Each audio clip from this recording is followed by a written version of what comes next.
আমি শ্রাবণী।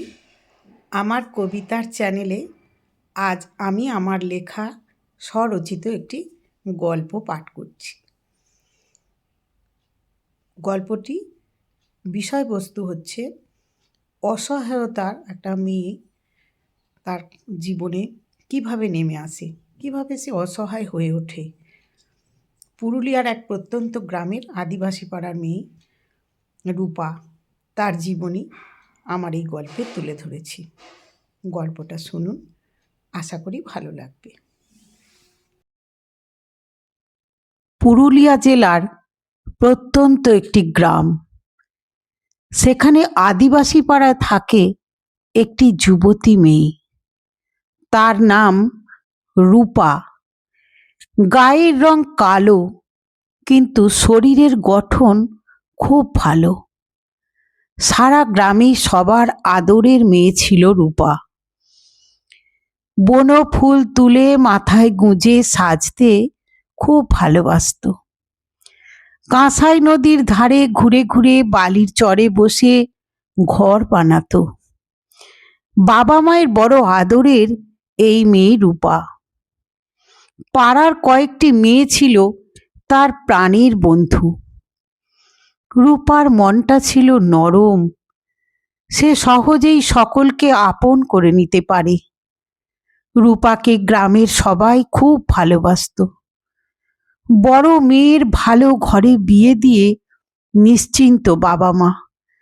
নিজেরা দুজনে জৈব গ্যাসের কারখানায় কাজ করে, সেই কারণে সকাল সকাল বেরিয়ে যেতে হতো। সারা দিন রূপা একাই থাকতো, বন্ধুদের সঙ্গে ঘুরে বেড়াতো।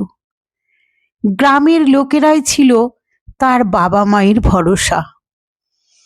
ব্যবসার কাজে এই গ্রামে প্রায়ই আসতো একটি মাঝবয়সী ছেলে। এই প্রাণোচ্ছল মেয়েটি তার নজরে পড়ে। একদিন নদীর ধারে রূপা ঘুরে বেড়াচ্ছিল। এমন সময় হঠাৎ রূপাকে দেখে তার সামনে এগিয়ে আসে। রূপার নাম জিজ্ঞাসা করে। বাড়িতে কে কে আছে সেই খবরটাও সে নিয়ে নেয়।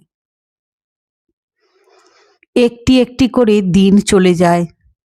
সে আস্তে আস্তে করে তার মিথ্যে মায়ায়, ভালোবাসার নাটকে কাছে টেনে নেয় রূপাকে। রূপা ভাবে ছেলেটি তাকে খুব ভালোবাসে। সে তার সমবয়সী বন্ধুদের কাছে একদিন বলে শহরের বাবুর ভালোবাসার কথা। রূপা তাকে শহুরে বাবু বলে ডাকে, কিন্তু বাবা মাকে রূপা কিছুই জানতে দেয় না। গ্রামের মেয়েদের সাথে মেলামেশাও কম করে এখন। নদীর ধারে বসে অপেক্ষা করে কখন শহুরে বাবু আসবে। ওই মাঝবয়সী লোকটার ভালোবাসার মিথ্যে নাটক রূপাকে কাছে টেনে নেয়। তার শহুরে বাবু বিয়ে করে তার ঘরে নিয়ে যাওয়ার প্রতিশ্রুতি দেয় রূপাকে। সিঁদুর পরলে কেমন লাগবে তাও বলেছে। লাল শাড়ি পরলে খুব ভালো লাগবে রূপাকে, এ কথাও বলেছে। রূপার বাবা মা মেয়েকে একটু আনমনা দেখে, কিছু বুঝতে পারে না। সপ্তাহে একদিন বাড়িতে থাকে, নানা কাজে জড়িয়ে পড়ে, তাই এই নিয়ে কিছু বলা হয়ে ওঠে না। এইভাবে বেশ কিছুদিন একসাথে ঘোরাঘুরি করার পর শহুরে বাবুটি একদিন বৈশাখের নির্জন দুপুরে রূপার বাড়িতে ঢুকে পড়ে। একরকম জোর করে রূপার জীবনের সর্বনাশ ঘটিয়ে দেয়। এরপর প্রায় দিনই সকলের চোখে ধুলো দিয়ে রূপার ঘরে ঢুকে পড়ত।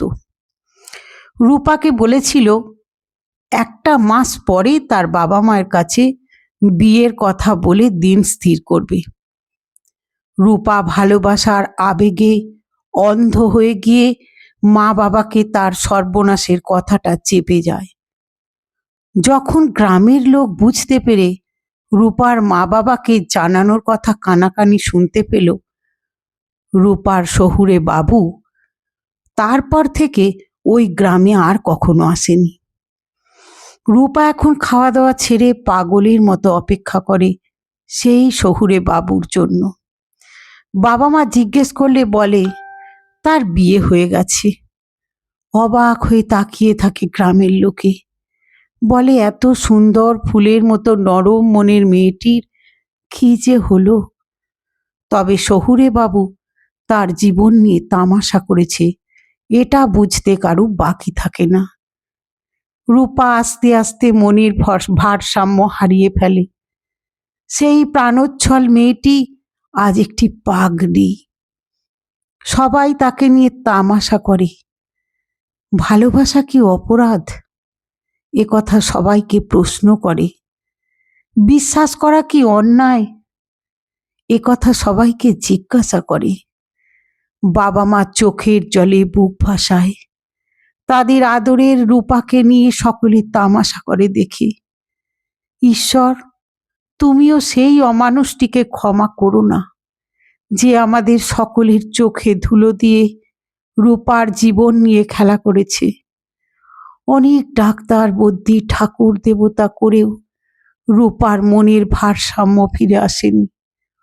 আজও তার শহুরে বাবু আসেনি তার খোঁজ নিতে। আসলে সে তো চরিত্রহীন, মিথ্যেবাদী, কুমতলবী একটি মানুষ। আসলে সে তার লাম্পট্য চরিতার্থ করতে এসেছিল। খুব কষ্ট হয় এই সুন্দর ফুলের মতো মেয়েটির জন্য। সকলে তামাশা করে। আসলে মেয়েটি একটি অসহায়তার শিকার। এই মেয়েটির জন্য রইল অনেক অনেক ভালোবাসা। ঈশ্বর, তুমি তার মনের ভারসাম্য আবার ফিরিয়ে দাও। তার বাবা মায়ের কোলে সুস্থ সন্তানটিকে আবার ফিরিয়ে দাও। রূপাকে আবার আগের মতো করে দাও। নমস্কার।